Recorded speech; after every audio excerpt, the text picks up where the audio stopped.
Hello, I am here again to read Harry Potter.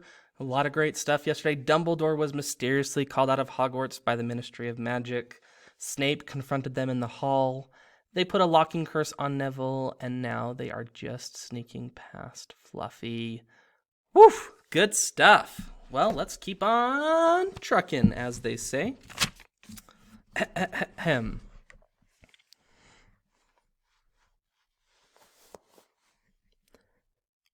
Just then, Hermione stopped playing. Fluffy, the three-headed dog, instantly awoke and gobbled up Ron, Harry, and Hermione, thus ending the end of Harry Potter.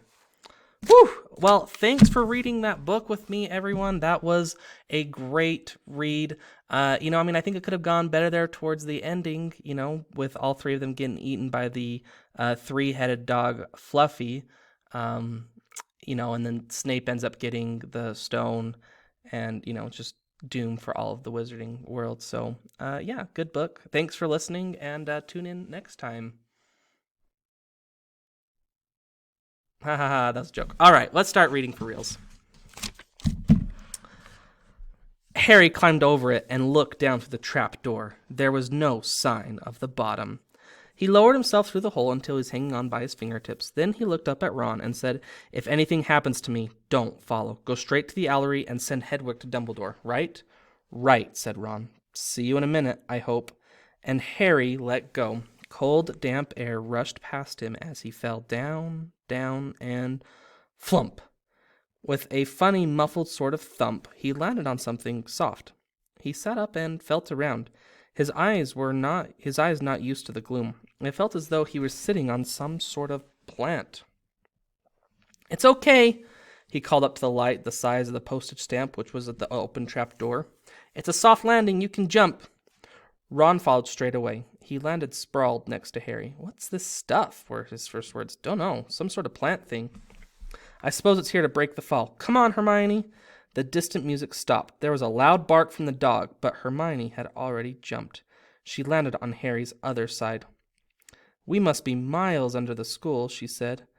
"Luckily this plant thing's here, really," said Ron. "Lucky?" shrieked Hermione. "Look at you both!" She leapt up and struggled towards a damp wall. She had started to struggle because the moment she had landed, the plant had started to twist snake-like tendrils around her ankles. As for Harry and Ron, their legs had already been bound tightly in long creepers without their noticing. Hermione had managed to free herself from the plant before the plant got a firm grip on her. Now she watched in horror as the two boys fought to pull the plant off them, but the more they strained against it, the tighter and faster the plant wound around them. "Stop moving," Hermione ordered them. "I know what this is. It's Devil's Snare." "Oh, I'm so glad we know what it's called. That's a great help," snarled Ron, leaning back, trying to stop the plant curling around his neck. "Shut up. I'm trying to remember how to kill it," said Hermione. "Well, hurry up. I can't breathe," Harry gasped, wrestling with it as it curled around his chest. Devil's Snare. Devil's Snare. What did Professor Sprout say? "It likes the dark and the damp, so light a fire," Harry choked. "Yes, of course, but there's no wood," Hermione cried, wringing her hands. "Have you gone mad?" Ron bellowed. "Are you a witch or not?" "Oh, right," said Hermione, and she whipped out her wand, waved it, muttered something, and sent a jet of the same bluebell flame she had used on Snape at the plant. In a matter of seconds, the two boys felt loosening its grip as it cringed away from the light and warmth. Wiggling and frailing, it unraveled itself from their bodies, and they were able to pull free. "Lucky you pay attention in herbology, Hermione," said Harry as he joined her by the wall, wiping sweat off his face. "Yeah," said Ron, "and lucky Harry doesn't lose his head in a crisis. There's no wood, honestly."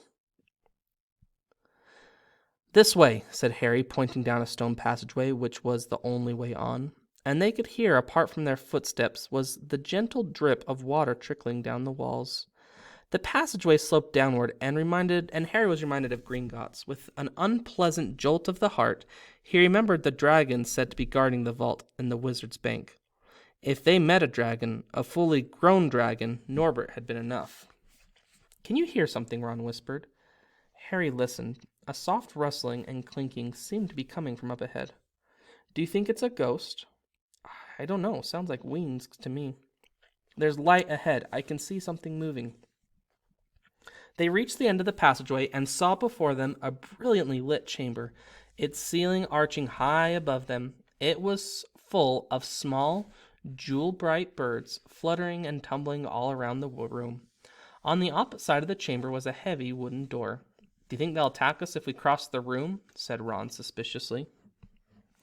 Probably, said Harry. They don't look very vicious, but I suppose if they all swoop down at once, well, there's nothing for it. I'll run. He took a deep breath, covered his face with his arms, and sprinted across the room. He expected to feel sharp beaks and claws tearing at him any second, but nothing happened. He reached the door untouched. He pulled the handle, but it was locked. The other two followed him. They tugged and heaved at the door, but it wouldn't budge, not even when Hermione tried her Alohomora charm. Now what? Said Ron. These birds, they can't just be here for decoration, said Hermione. They watched the birds soaring overhead, glittering. Glittering? They're not birds, Harry said suddenly. They're keys. Winged keys. Look carefully. So that must mean... He looked around the chamber while the other two squinted up at the flock of keys. Yes, look, broomsticks. We've got to catch the key to the door. But there are hundreds of them. Ron examined the lock on the door. We're looking for a big, old-fashioned one, probably silver, like the handle. They seized a broomstick each and kicked off into the air, soaring into the midst of the cloud of keys. They grabbed and snatched, but the bewildered keys darted and dived so quickly it was almost impossible to catch one. Not for nothing, though, Harry was the youngest seeker in a century. He had a knack for spotting things other people didn't. After a minute's weaving about through the whirl of rainbow feathers, he noticed a large silver key that had a bent wing, as though it had already been caught and stuffed roughly into the keyhole. That one, he called to the others. That big one. There, with the bright blue wings. The feathers are all crumpled on one side. Ron was speeding in the direction that Harry was pointing, crashed in the ceiling, and nearly fell off his broom. We've got to close in on it, Harry called, not taking his eyes off the key with the damaged wing. Ron, you come at it from above. Hermione, stay below and stop it going down, and I'll try and catch it. Right now! Ron dived, Hermione rocketed upwards, and the key dodged them both, and Harry streaked after it. It sped towards the wall. Harry leaned forward, and with a nasty crunching noise pinned it against the stone with one hand. Ron and Hermione's cheers echoed around the high chamber. They landed quickly, and Harry ran to the door, the key struggling in his hand. He rammed it into the lock and turned. It worked. The moment the lock had clicked open, the key took flight again, looking very battered now that it had been caught twice. Ready? Harry asked the other two, his hand on the door handle. They nodded. He pulled the door open. The next chamber was so dark they couldn't see anything at all. But as they stepped into it, light suddenly flooded the room to reveal an astonishing sight. They were standing on the edge of a huge chessboard. Behind the black chessmen, which were all taller than they were and carved from what looked like black stone. Facing them, way across the chamber, were the white pieces. Harry, Ron, and Hermione shivered slightly. The towering white chessmen had no faces. Now what do we do? Harry whispered. Isn't it obvious? Said Ron. We've got to play our way across the room. Behind the white pieces they could see another door. How? Said Hermione nervously. I think, said Ron, we're going to have to be the chessmen. He walked up to a black knight and put his hand out to touch the knight's horse. At once the stone sprang to life. The horse pawed the ground, and the knight turned his helmeted head to look down at Ron. Do we have to join you to get across? The black knight nodded. Ron turned to the other two. This wants thinking about, he said. I suppose we've got to take the place of three of the black pieces. Harry and Hermione stayed quiet, watching Ron think. Finally he said, Now, don't be offended or anything, but neither of you are that good at chess. We're not offended, said Harry quickly. Just tell us what to do. Well, Harry, you take the place of that bishop, and Hermione, you go next to him instead of that castle. What about you? I'm going to be a knight, said Ron. The chessmen seemed to have been listening because at these words, a knight, a bishop, and a castle turned their backs on the white pieces and walked off the board, leaving 3 empty squares, which Harry, Ron, and Hermione took. White always plays first in chess, said Ron, peering across the board. Yes, look. A white pawn had moved forward 2 squares. Ron started to direct the black pieces. They moved silently wherever he sent them. Harry's knees were trembling. What if they lost? Harry, move diagonally 4 squares to the right. Their first real shot came when their other knight was taken. The white queen smashed him to the floor and dragged him off the board, where he lay quite still, face down. Had to let that happen, said Ron, looking shaken. Leaves you free to take that bishop. Hermione, go on. Every time one of their men was lost, the white pieces showed no mercy. Soon there was a huddle of limp black players slumped against the wall. Twice, Ron only just noticed in time that Harry and Hermione were in danger. He himself darted around the board, taking almost as many white pieces as they had lost black pieces. We're nearly there, he muttered suddenly. Let me think. The white queen turned her blank face towards him. Yes, said Ron softly. It's the only way. I've got to be taken. No! Harry and Hermione shouted. That's chess, snapped Ron. You've got to make some sacrifices. I take 1 step forward and she'll take me. That leaves you free to checkmate the king, Harry. But do you want to stop Snape or not? Ron, look, if you don't hurry up, he'll already have the stone. There was nothing else for it. Ready, called Ron, his face pale but determined. Here I go. Now don't hang around once you've won. He stepped forward, and the White Queen pounced. She struck Ron hard around the head with her stone arm, and he crashed to the floor. Hermione screamed but stayed on her square. The White Queen dragged Ron to one side. He looked as though he'd been knocked out.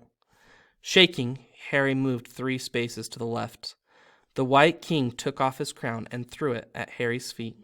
They had won. The chessmen parted and bowed, leaving the door ahead clear. With one last desperate look back at Ron, Harry and Hermione charged through the doorway and up the next passageway. What if he's... He'll be all right, said Harry, trying to convince himself. What do you reckon's next? We've had sprouts. That's the devil's snare. Flitwick must have put the charms on those keys. McGonagall transfigured the chessmen to make them alive. That leaves Quirrell's spell. And Snape's. They had reached another door. All right, Harry whispered. Go on. Harry pushed it open. A disgusting smell filled their nostrils, making both of them pull their robes up over their noses. Eyes watering, they saw flat on the floor in front of them a troll even larger than the one they had tackled, out cold with a bloody lump on its head. I'm glad we didn't have to fight that one, Harry whispered as they stepped carefully over one of its massive legs. Come on, I can't breathe. He pulled open the next door, both of them hardly daring to look at what came next. But there was nothing very frightening in here, just a table with 7 differently shaped bottles standing on it in a line.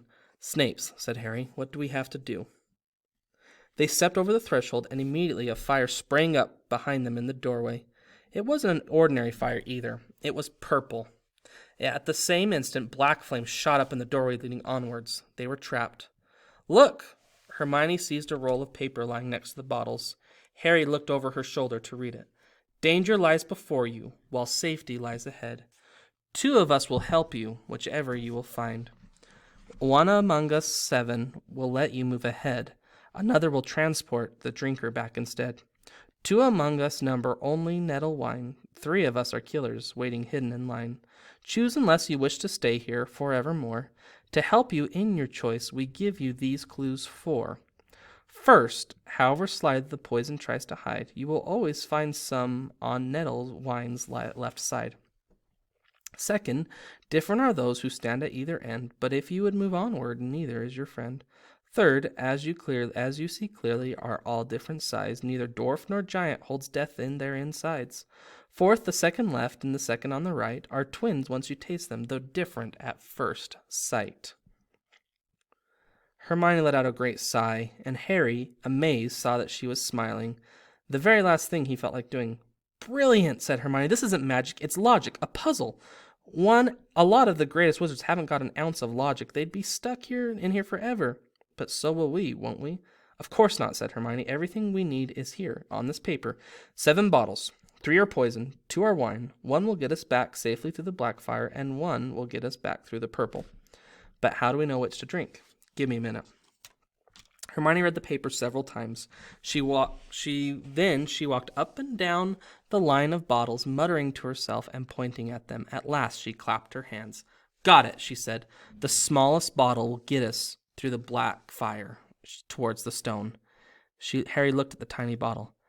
"There's only enough there for one of us," he said. "That's hardly one swallow." They looked at each other. "Which one will get you back through the purple flames?" Hermione pointed at the rounded bottle at the right end of the line. "You drink that," said Harry. "No, listen. Go back and get Ron.